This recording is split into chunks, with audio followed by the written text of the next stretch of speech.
观众朋友好，这里是大时局，我是袁成。今天要说的新闻真的是一颗重磅炸弹，前中共军委副主席、副国级大佬范长龙被传带走调查。这消息不是空穴来风。8月28号 ，X 平台上一个署名 BDDNNO 的账号直接贴出范长龙的照片，配文就一句：“范长龙被带走调查。”短短几个小时，评论和转发就冲上热搜。有人惊呼：“又一只大老虎倒下！”有人则质疑：“这不是2018年的旧闻吗？如今再提，难道这次来真的？”据自媒体有料爆料，事情发生在北戴河会议之前。那是一个漆黑的夜晚，军委纪委的负责人带着大批便衣，悄无声息来到范长龙的住所。他们亮出了中央军委和军纪委的调查令，警卫人员只能放行。范长龙当时还没洗漱，整个人很平静，甚至主动说了一句：“走吧，不要搞那么大动静，影响不好。”画面听起来就像电影情节，让人不寒而栗。被带走之后，他连续10天没人审讯，只是被单独关押，每天按时送饭，这是典型的心理折磨手法。结果范长龙自己主动要了纸笔，开始交代从军以来的人和事。爆料说，范长龙写到的核心人物是老上司徐才厚，当年他为了自保，率先指控徐才厚，才有机会一步登天。谁知如今轮到自己。更敏感的是，他还扯到北京军区前司令李新良，1999年中共建政50周年大阅兵的总指挥。据说李新良在8月因为压力服安眠药自尽，2周后才见讣告。范长龙和他曾在沈阳军区共事，这么一牵，整张军中关系网就被拖出来了。那么范长龙究竟是什么人？他出生于1947年，今年78岁，辽宁丹东人，长期在沈阳军区任职，做过第16集团军军长、沈阳军区副司令员，后来调任广州军区司令员，跟徐才厚交情深厚。真正的转折发生在2012年，中共18届一中全会上，没有人想到，他没有当过军委委员，却直接被越级提拔为中央军委副主席，和许其亮并肩，成了习近平军改和反腐的执行者。对军中很多人来说，这是一个破格的惊人任命，一时风光无两。2017年，中共19大退休后，他表面低调，实际却被严密看管。去年2月，他还在家乡丹东的一次同学聚会上说过，离开北京不能超过1个半月，还得报备，听着就像半软禁。如果这次传言属实，那么范长龙将是习近平时代第4位出世的军委副主席。这个位置本该是军队最高荣耀，如今却成了高危座位。第一张骨牌是徐才厚，范长龙的老上司，2014年落马，2015年病逝审查期间。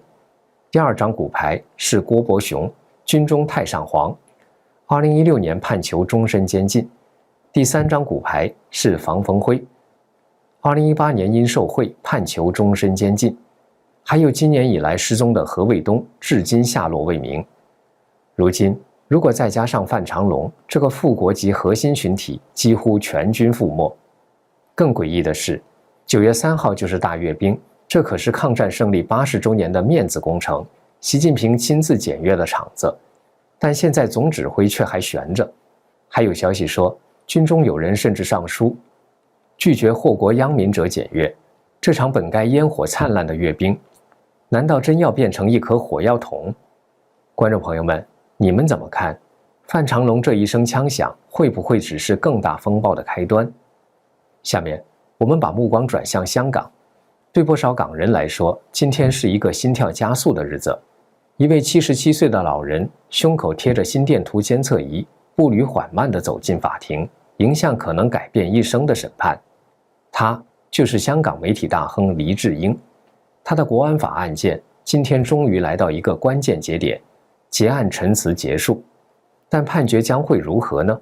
前方是自由的曙光，还是铁窗的黑暗？这个悬念就像一把悬在半空的剑，令人心惊。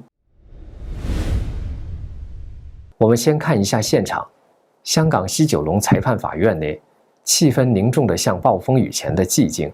3位国安法指定法官杜立冰、李素兰、李运腾听完了控辩双方的最后陈词。这场审讯自2023年12月18号开审，足足拖了156天，今天才画上暂时的句号。黎智英亲自出庭，他戴着眼镜，身穿白色恤衫和米色外套，看似精神尚可，但胸前的心电图监测仪提醒着众人，这是一场与时间赛跑的审讯。结案陈词原本应更早结束，但接连被推迟，一次因暴雨警报，一次因黎智英心脏不适，直到8月18号才正式开始，持续8天。今天上午，法官宣布结案，判决将在适当时间宣布。所谓适当时间，没有日期，没有明确答案，只是一个模糊的承诺。黎智英离开法庭时，向旁听席微笑点头，还双手合十，像在对支持者说：“谢谢，等我。”但他眼神深处藏着疲惫与不确定。这场审讯的焦点像一把双刃剑，一边是控方的铁拳，一边是辩方的盾牌。控方如猛虎扑击，指控黎智英在2019至2021年间利用《苹果日报》呼吁外国制裁中国与香港。他们列举161篇文章作为铁证，甚至把美国政要彭斯、蓬佩奥也拉进来，称这是一个跨国网络。检察官安东尼周强调，不需要真的有制裁发生，只要有意图就足够。这论点狠不狠？辩方则寸步不让，他们反驳，这些文章只是新闻报道，反映2019年社会对逃犯条例的忧虑，不能算煽动。而且在国安法生效后，黎智英已停止相关呼吁，他的言论属于新闻自由，并非犯罪。辩方还批评控方先假设有罪，再倒推找证据。他们尝试引入一些国际常识性资料，例如联合国制裁历史，但部分被法官拒绝。最后，他们提交了一份7页书面陈词，强调文章多为事实报道或他人观点，不等于黎智英的阴谋。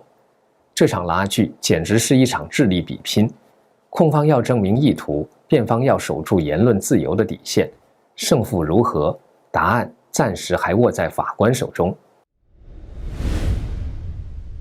把镜头拉远，我们来看看黎智英是怎样一个人。1947年，他出生于广州贫困家庭，12岁偷渡到香港，白天做童工，晚上自学英文，靠卖牛仔裤起家。20多岁创立佐丹奴，之后转战媒体，创办一传媒和苹果日报。他的性格注定不是随波逐流。早在1997年香港回归之前，他就应6·4屠城大骂李鹏是王八蛋，从此结下梁子。2019年反送中，他亲自走上街头，高喊 "Fight for freedom"， 而他的报纸更成为示威者的声音。这些举动让他成为北京眼中的头号眼中钉。2020年国安法实施，他首批被捕，4年多牢狱，1700多天，他从亿万富翁变成囚徒。观众朋友，这样的人，您会把他看成什么？叛徒还是战士？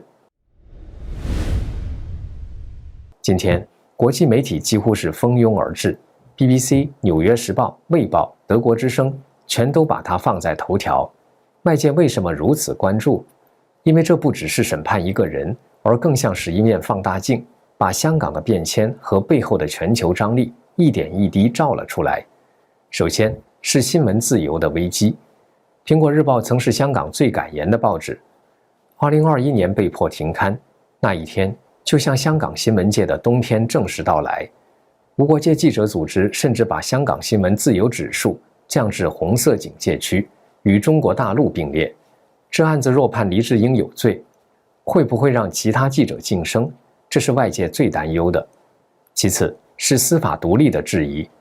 审判过程中没有陪审团，而是由政府指定法官审理。黎智英也被拒绝聘请英国律师辩护。人权观察直言，这不符合公平审讯的国际标准。第三是人权层面，国际特赦组织早已表态，称黎智英是良心犯，他的监禁本身就是一种酷刑。英国首相施纪贤公开表示，释放黎智英是优先事项，美国国会更通过决议点名谴责北京。更深一层，这已经不只是法律争议，而是政治博弈。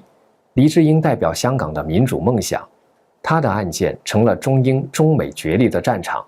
北京认为他是外国势力工具，但在西方眼中，他却是自由的象征。那么，判决时间悬而未决意味着什么？所谓适当时间宣判，就像一个刻意的留白。有专家说，国安案件往往需要几个月，因为证据庞杂、程序繁琐，法官需要时间权衡。但也有人怀疑，这是否意味着北京在观察国际局势，例如中美谈判的进展？若真如此，那这个适当时间就不只是法律问题，而是政治算计。最后，重头戏来了，川普和习近平会不会因黎智英正面交锋？8月14号，川普坐在福克斯节目里，语速飞快，声音洪亮地说：“我会尽一切努力救他。”一句话炸响国际舆论。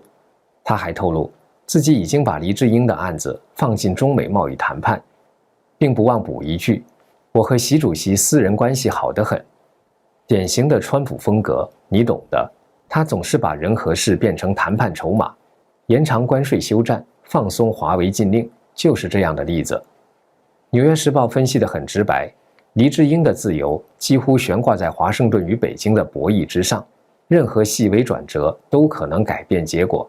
试想一下，如果川普真下重手，习近平或许会考虑医疗假释这种低调方案，就像当年的刘霞。但问题在于，国内民族主义情绪正高涨，这时候如果放人，不就等于示弱吗？更何况，黎智英案本身就是国安法的标志性案件，真要放人，不等于承认政策失败吗？这是北京最不愿见到的。因此，专家分析分成两派，一派认为，若中美谈判氛围尚可，北京可能低调妥协；另一派则认为，若川普太咄咄逼人，习近平反而会选择重判到底，用来立威，杀鸡儆猴。观众朋友们，悬念是不是已经拉满？这场较量不仅关乎黎智英的命运，更可能牵动整个国际格局。您怎么看？川习两个大佬会不会真的私下通话，暗中交易？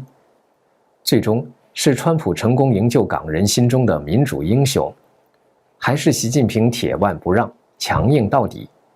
欢迎在留言区分享您的观点。这里是大时局，感谢您的陪伴与思考，请订阅、分享并打开小铃铛，一起在动荡中坚守真相，在黑暗中点燃希望。